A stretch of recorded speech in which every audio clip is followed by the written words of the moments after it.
All right, let's jump right into this explainer. We're going to uncover how the Borneo Electric Vehicle, or BEV for short, is transforming from what started as a really striking cultural concept into this massive national green industrial revolution.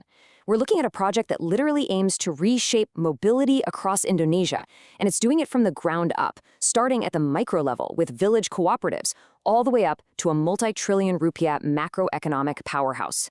It's just a fascinating blueprint for sustainable innovation. So, what does the future of Indonesian mobility actually look like?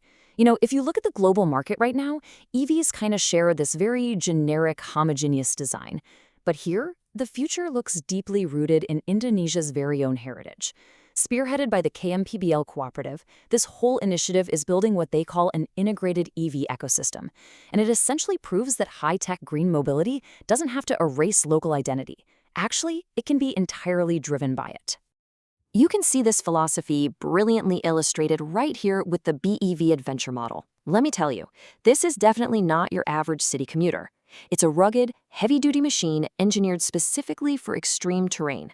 Just look at that bold tagline, Ride Nature, Drive Future. It so perfectly merges the idea of advanced green tech with the absolute raw geographic identity of Borneo, an island we all know as the lungs of the world. Let's break down these aesthetics a bit because it's a really stunning contrast. On one hand, you've got these sleek, super futuristic aerodynamic lines painted in this gorgeous dark forest green and gold. But if you look a little closer, you'll see how seamlessly they've blended in traditional Nusantara cultural heritage. They've incorporated the hornbell, symbolizing leadership and wisdom, right alongside the Dayak shield, which represents physical protection for the rider and the technological durability of the bike itself. It's literally tradition meeting tomorrow. And that whole mission? It's captured perfectly by the chairman of the KMPBL Cooperative, Ir Hendra Dirgatriana. He states their goal is driving green mobility, empowering communities, building Indonesia's sustainable future. What really stands out here is that this project isn't just about churning out electric motorcycles.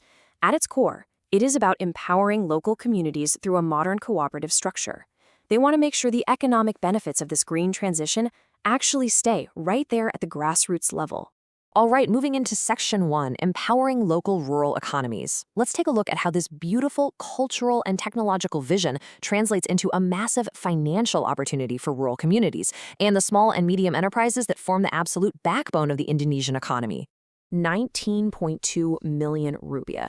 That is a staggering number. It represents the estimated annual operational savings per unit for a small business or a local logistics provider the second they switch their fleet over to the BEV ecosystem. Think about that. For a rural enterprise, holding on to nearly 20 million rupiah a year per vehicle is an absolute game changer for their bottom line. So how do they actually achieve those massive annual savings? Well, let's just do the monthly math. Traditional fuel-based operational bikes can cost a business around 2 million rupiah a month in overheads. But if they use the BEV Business Series, which packs a 5 to 7 kilowatt hub motor and gets a 150-kilometer range, those exact same local logistics providers can slash their fuel overheads down to just 400,000 rupiah a month. I mean, the math there is just incredibly compelling. Now, you might be wondering, how do rural villages actually tap into this? Well, there's a really clear 4-step process to integrate a village-owned enterprise, or BUMDS, into BEV's hub and spoke network. First, they coordinate directly with KMPBL. Second, they join the community development program. Third, they manage a local village charging point to generate new revenue. And finally, local technicians get official certification through the BEV Academy to maintain the fleet. It creates this perfect self-sustaining loop. And let me tell you, the scale of this grassroots empowerment is massive. Guided by the KMPBL Cooperative, this hyper-localized supply chain approach is way more than just a pilot program. They're aiming to partner with 5,000 local MSMEs, or UMKM vendors, by 2035, and then double that to 10,000 by 2040. By bringing local businesses in to produce things like seats, body panels, and wiring harnesses, they're expecting to create something like 20,000 indirect jobs. Okay, let's pivot to Section 2, Industrial Fleets and Logistics. Zooming out a bit, we're going to explore how BEV scales up from these rural village roads into some of the absolute most punishing remote industrial environments in all of Indonesia. Because honestly, this is where the hardware truly gets put to the test. BEV is squarely targeting heavy-duty sectors that are the lifeblood of the economy. We're talking palm oil plantations, mining sites, forestry, and even national security forces like the TNI and Polari. To handle demanding environments like that, they lean on two specific models. There's the adventure model, armed with an 8 to 12 kilowatt mid-drive motor that hits 110 kilometers per hour. And then there's the tactical model, which comes fully decked out with strobes and sirens for active security patrols.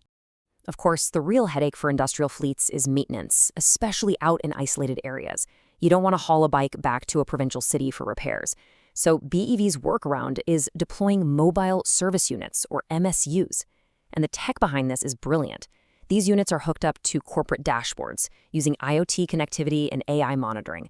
They can track real-time vehicle health and basically dispatch service teams with the exact right parts before a major breakdown even happens. But to make that work, those mobile service units need a steady supply of parts. To pull that off, BEV has built this vast strategic logistical network of regional spare part hubs. We're talking hubs stretching from Medan and Palembang in Sumatra, across Java, and way out to Balikpapan, Tarakan, and Makassar. To ensure operations literally never stall, every single one of these hubs maintains a strict 90-day minimum inventory of vital components. Which brings us to Section 3, the Strategic Financial Roadmap. Let's zoom out all the way to the macro level and take a look at the massive multi-trillion rupiah national roadmap that's driving this entire green ecosystem forward. The level of ambition here is without a doubt on a national scale. So here is how the timeline breaks down. It's a 4-stage roadmap, starting with market development right around 2026, using a 25 billion rupiah investment just to get the brand established. From there, it aggressively scales into national expansion. By 2030 to 2032, a 300 billion rupiah investment kicks in to fund a dedicated assembly plant and an R&D facility, and the whole thing culminates between 2032 and 2035 with full ecosystem integration, which includes local battery manufacturing and a massive push into the broader ASEAN market. To make a roadmap like that a reality, you need serious capital. 1.425 trillion rupiah to be exact.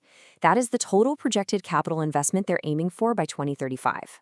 This is the funding that's going to fully realize this green industrial transformation, build out the manufacturing base, and, crucially, help Indonesia hit its net zero emission targets by replacing all those high-polluting operational fleets.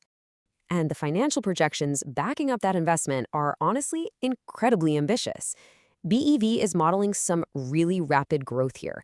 They're projecting starting with just 500 units in 2026, then scaling up to 25,000 units by 2030, and absolutely skyrocketing to 120,000 units annually by 2035. If they actually hit those targets, we're talking about a projected annual revenue of 4.8 trillion rupiah.